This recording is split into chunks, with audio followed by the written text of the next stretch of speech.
முருகப்பெருமானின் 7ஆம் படைவீடாக போற்றப்படும் மருதமலை சுப்பிரமணிய சுவாமி திருக்கோயிலில் தைப்பூச திருவிழாவின் 5ஆம் நாள் உற்சவம் இன்று பக்தி பெருக்குடன் மிக சிறப்பாக நடைபெற்றது.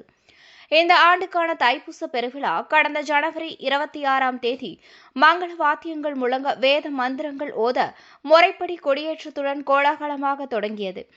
அன்றிலிருந்து தினசரி முருகப்பெருமானுக்கு பல்வேறு வாகனங்களில் வீதியுலா மற்றும் சிறப்பு வழிபாடுகள் நடைபெற்று வருகின்றன.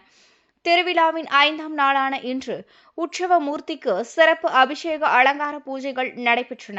அதிகாலை முதலே பால், பன்னீர், இளநீர், சந்தனம், திருநீறு உள்ளிட்ட பொருட்களால் மகா அபிஷேகம் செய்யப்பட்டு பின்னர் விசேஷ மலர்களால் அலங்காரத்தில் முருகப்பெருமான் பக்தர்களுக்கு அருள் பாலித்தார்.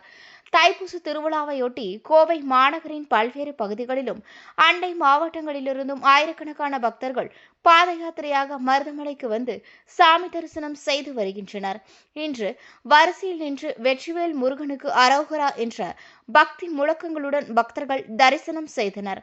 திருவிழாவின் முக்கிய நிகழ்வான தைப்பூச தேரோட்டம் வரும் ஞாயிற்றுக்கிழமை பிப்ரவரி 1ஆம் தேதி நடைபெற உள்ளது.